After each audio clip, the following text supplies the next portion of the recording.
Hi everyone, we're going to solve each exponential inequality. This is part 2, and basically make sure you know how to solve exponential equations. I think that would help. But this would be our first one, and if you recall, we need to have the same basis, so we have 3x is greater than, I'm just going to call this 3 squared. 3 squared is 9.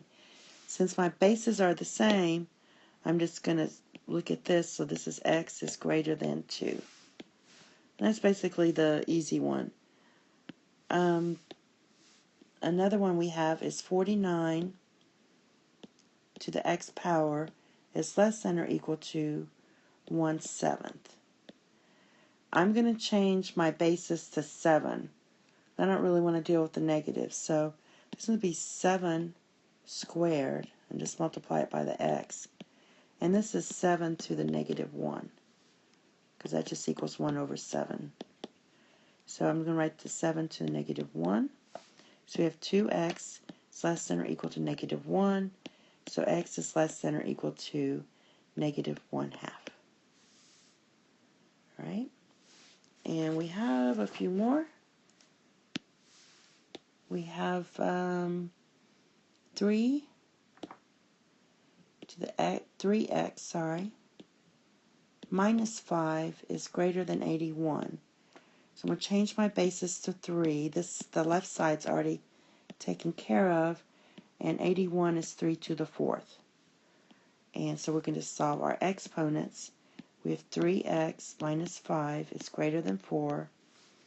Add the 5 to both sides. So divide both sides by 3, so you get x is greater than 3.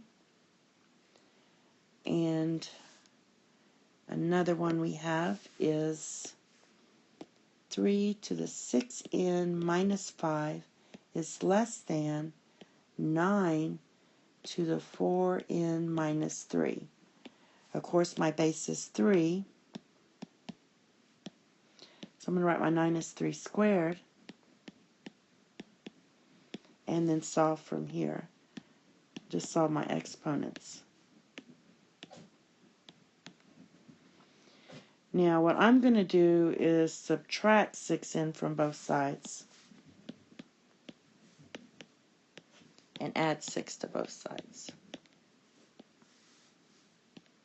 So you can get 1 is less than 2n, so n is greater than 1/2.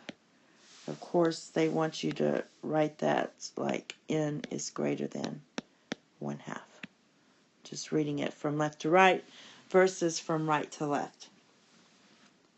And I have one more, and the last one I have is 2 to the 3n minus 1 is greater than or equal to 1/8 to the n. My base is going to be 2. So I have 2 to the 3n minus 1 is greater than or equal to 1/8 can be written as 2 to the negative 3, because that equals 1 over 2 cubed. So I'm just going to write this as 2 to the negative 3n. Now, when you get that, you're going to solve for your exponents. You get 3n minus 1 is greater than or equal to negative 3n. I'm going to add 3n to both sides